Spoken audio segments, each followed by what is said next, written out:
Assalamualaikum warahmatullahi wabarakatuh. Halo semua, perkenalkan kami dari kelompok 6 akan menjelaskan materi tentang pilihan rasional dan ultrarisme. Sebelumnya, perkenalkan saya Intan. Halo, aku Tara. Halo, aku Rahma. Halo, aku Kesya. Halo, aku Monica. Halo, aku Najla. Pernah nggak sih kalian mikir kenapa kita setiap melakukan sesuatu harus memikirkan untung dan ruginya? Nah, hal tersebut berkaitan dengan materi pilihan rasional, di mana pilihan rasional adalah menjelaskan bahwa manusia cenderung mengambil keputusan berdasarkan logis, di mana mereka memilih tindakan yang lebih menguntungkan pada diri mereka tanpa memikirkan risiko bagi orang lain. Nah, teori rasional ini dikembangkan oleh beberapa ahli. Yang pertama, ada James S. Coleman yang menjelaskan bahwa individu punya tujuan dan akan memilih cara efektif untuk mencapainya. Dan juga ada George C. Homans yang melihat bahwa hubungan sosial pun berdasarkan pada prinsip untung rugi. Nah, contoh sederhananya begini, kita memilih belajar daripada bermain agar nilai kita bagus. Kak, saya mau nanya nih, pernah nggak sih kakak dikecewain gitu saat memberikan bantuan? Memberi bantuan tapi dikecewakan ya Kak.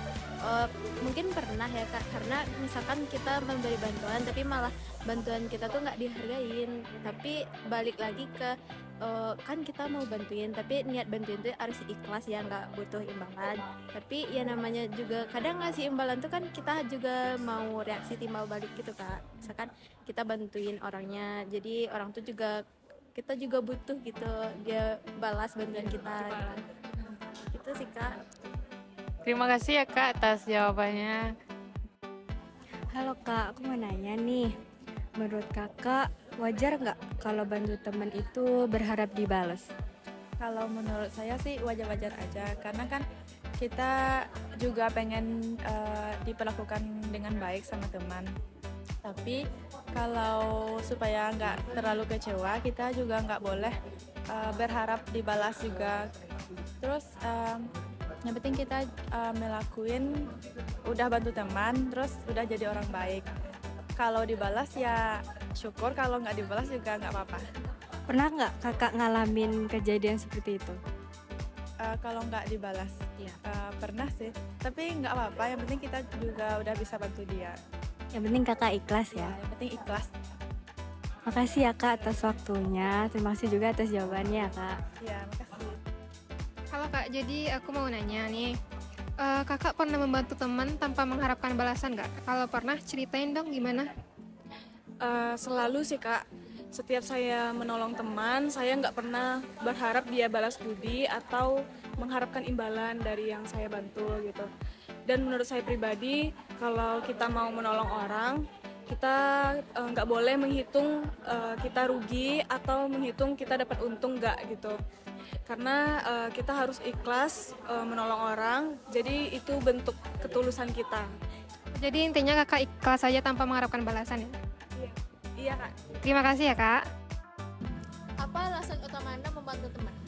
Alasan utama aku membantu teman yang pertama karena aku ngerasa peduli dan merasa gak tega kalau ngelihat teman ketika kesusahan. Dan juga aku ngerasa kalau aku bisa bantu, ya kenapa harus diam aja. Selain itu juga dalam pertemanan tuh harus saling membantu. Karena kita hidup nggak sendirian. Bisa jadi hari ini kita menolong orang, di hari besoknya kita yang dibantu.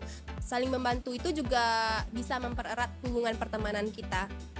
Menurut kamu, dalam sebuah pertemanan, apakah didasari oleh ketulusan semata atau dipengaruhi oleh keuntungan tertentu? Kalau menurut aku, pertemanan itu harus ada ketulusan biar saling percaya. Tapi di saat yang sama, hubungan yang sehat juga saling ngasih dampak positif, kayak support dan berkembang bareng. Jadi bukan saling manfaatin, tapi saling menguatkan. Oke, terima kasih. Dalam kehidupan pertemanan mahasiswa, tindakan saling membantu sering dianggap sebagai bentuk solidaritas dan kepedulian. Namun, jika dianalisis lebih dalam, muncul pertanyaan, apakah bantuan tersebut benar-benar tulus atau sebenarnya ada kepentingan tertentu di baliknya? Melalui teori altruisme dari Auguste Comte, tindakan membantu dipandang sebagai bentuk kepedulian tanpa mengharapkan imbalan. Misalnya membantu teman mengerjakan tugas, menemani saat mengalami masalah, atau memberi dukungan emosional tanpa memberi balasan apapun. Namun di sisi lain, teori rasionalitas dari James Coleman menjelaskan bahwa manusia sering bertindak berdasarkan pertimbangan untung dan rugi. Dalam konteks pertemanan mahasiswa, bantuan yang diberikan bisa saja memiliki tujuan tertentu, seperti menjaga hubungan, memperoleh dukungan balik, atau mempertahankan posisi dalam circle pertemanan.